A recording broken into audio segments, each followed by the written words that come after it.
Hello friends, வணக்கம். இன்றைக்கி நம்ம வீடியோவில் பேடட் ப்ளவுஸ் எப்படி பண்ணுறதுன்னு தான் பார்க்க போகிறோம். இப்போ நம்ம வந்து இந்த பேடட் ப்ளவுஸ்க்கு வந்து இந்த கப்பு நம்ம செலக்ட் பண்ணுறதுக்கு எப்படி செலக்ட் பண்ணோன்னாக்கா, நம்ம உடம்புடைய மெஷர்மெண்ட், அதாவது செஸ்ட் மெஷர்மெண்ட் எவ்வளோ இருக்கோ அந்த சைஸ்க்கு ஏற்ற மாதிரி நீங்கள் வந்து பேடை செலக்ட் பண்ணணும். ஃபார் எக்ஸாம்பிள் 34னா 34 சைஸ் பேட் எடுத்துக்கோங்க, 36னா 36 சைஸ் பேட் எடுத்துக்கோங்க. இந்த மாதிரி வந்து நம்ம செஸ்ட் சைஸ்க்கு ஏற்ற மாதிரி வந்து பேடை வந்து நம்ம செலக்ட் பண்ணி, இப்போ வந்து எனக்கு 35 சைஸ் இருக்குன்னாக்கா நீங்கள் வந்து அடுத்த சைஸ், அதாவது 36 சைஸுடைய பேட் வந்து செலக்ட் பண்ணிக்கோங்க. இப்போ நம்ம இந்த பேடட் ப்ளவுஸ்க்கு வந்து கட்டிங் பண்ணும்போது, ஃப்ரண்ட் கட் பண்ணும்போது லைனிங்கில் மாத்திரம் 2 வாட்டியாக கட் பண்ணிக்கோங்க. அதாவது ரெண்டுமே, அதாவது மெயின் பார்ட்டு அதே மாதிரி கட்டோரி பார்ட் ரெண்டுமே வந்து 2 வாட்டி கட் பண்ணிக்கோங்க. இப்போ நம்ம இதை அட்டாச் பண்ணும்போது வந்து முதல்ல லைனிங் மாத்திரம் ஒரு வாட்டி அட்டாச் பண்ணிக்கோங்க.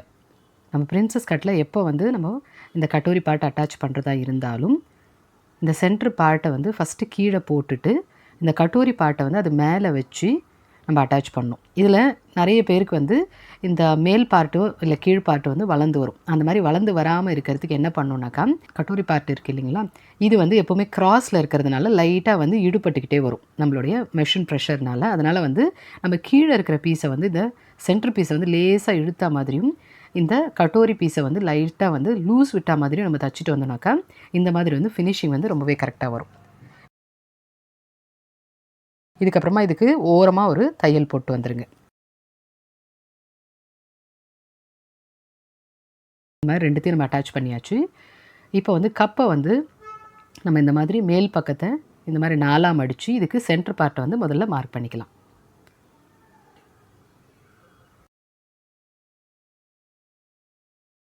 இப்போ நம்ம தச்சு வச்சுருக்கோம் இல்லைங்களா இந்த லைனிங் பார்ட்டு, இதில் வந்து நம்ம டக்ஸ் பாயிண்ட் எவ்வளோ எடுத்துருக்குறோமோ நம்ம சைஸ்க்கு ஏற்ற மாதிரி அந்த இடத்த மார்க் பண்ணிக்கிட்டு அந்த பார்ட்டும் இந்த கப்பில் வந்து நம்ம மார்க் பண்ணியிருக்கிற பார்ட்டும் ஒன்றா வச்சு நம்ம வந்து ஒரு தையல் போட்டுக்கலாம். இதை வந்து நீங்கள் மெஷின்லேயும் போட்டுக்கலாம், இல்லைனாக்கா கையிலையும் 2-3 குத்து வந்து போட்டுக்கலாம். சும்மா இந்த மாதிரி சின்னதாக வந்து தையல் போட்டுக்கோங்க. இது வந்து எதுக்குனாக்கா அந்த பேடும் அந்த டக் பாயிண்ட்டும் வந்து நகர்ந்து போகாமல் இருக்கிறதுக்காக லேசாக வந்து நம்ம வந்து தையல் போட்டுக்கிறோம். இப்போ வந்து இந்த மாதிரி கப்பை வந்து சுற்றி இந்த மாதிரி வந்து அப்படியே ஸ்டிச் பண்ணிட்டு வந்துடுங்க.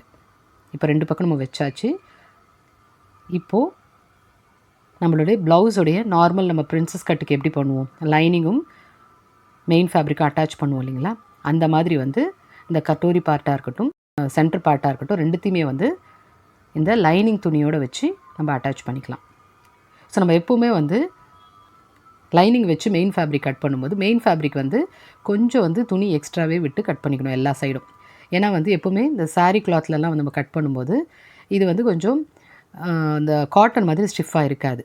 ஸோ நம்ம வந்து கரெக்டாக வச்சு கட் பண்ணும்போது அங்கே இங்கே வந்து கொஞ்சம் கட் பண்ணும்போது நமக்கு வந்து ஷார்ட்டேஜ் வரலாம். அதனால் எப்போவுமே வந்து கொஞ்சம் எக்ஸ்ட்ரா வச்சே வந்து நம்ம கட் பண்ணுறது ரொம்ப நல்லது.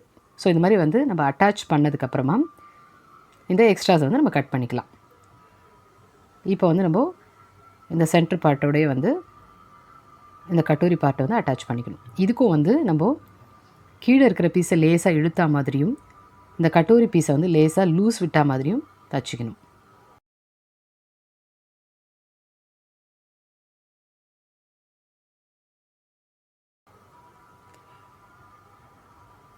இதுலேயே வந்து நம்ம ஒரு மேல் தையல் போட்டுக்கலாம் ஓரமாக வச்சு.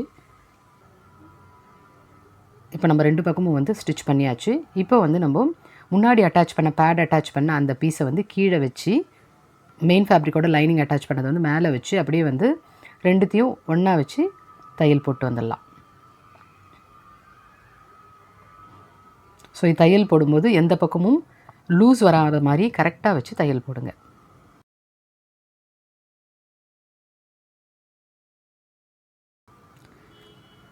இப்போ நீங்கள் எடுத்துருக்கிற நெக்கை வந்து க்ளோஸ் பண்ணிக்கோங்க ஃப்யூசிங் வச்சு.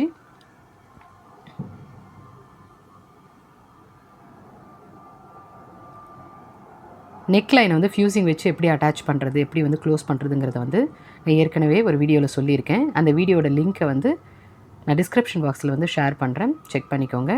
ஸோ இந்த மாதிரி வந்து வி நெக்கு ஸ்கொயர் நெக்லாம் பண்ணும்போது இந்த கார்னர் இந்த வருது பார்த்திங்களா, இந்த இடத்த வந்து ஒரு அர்க்காத் பண்ணிவிட்டு அதுக்கப்புறம் திருப்பினீங்கனாக்கா வந்து ஃபினிஷிங் வந்து ரொம்ப நல்லாயிருக்கும். இப்போ இந்த ஓரமாக வந்து லைனிங் மேலேயே வச்சு ஒரு தையல் போட்டுட்டு அதுக்கப்புறமா உள்பக்கமாக திருப்பி உள்ளே வந்து நம்ம ஹேண்ட் ஸ்டிச் கொடுக்க போகிறோம். அதே மாதிரி கீழே பாட்டம் லைனும் வந்து நம்ம க்ளோஸ் பண்ண போகிறோம்.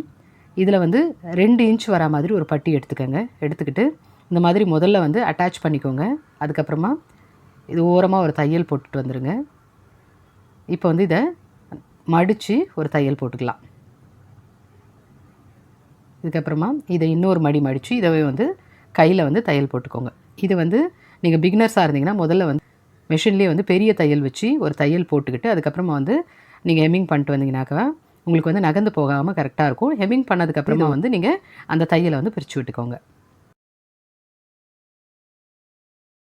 இப்போ பாருங்கள், கப்பு வந்து கரெக்டாக வந்து உட்காந்துடுச்சு. ஸோ நம்ம பேடட் ப்ளவுஸ் வந்து இப்படி தான் நம்ம வந்து ஸ்டிச் பண்ணணும். இந்த மாதிரி வந்து நீங்கள் ட்ரை பண்ணி பாருங்கள், உங்களுக்கு வந்து பர்ஃபெக்டாக வந்து வரும். ஸோ இந்த வீடியோ பற்றின உங்களோட கருத்துக்களை வந்து கமெண்ட் பாக்ஸில் தெரியப்படுத்துங்க. இந்த மாதிரியான வீடியோஸ் வந்து பார்க்கணுன்னாக்கா நம்ம சேனலை வந்து சப்ஸ்கிரைப் பண்ணிக்கோங்க. ஸோ மீண்டும் அடுத்த ஒரு வீடியோவில் சந்திப்போம். நன்றி, வணக்கம்.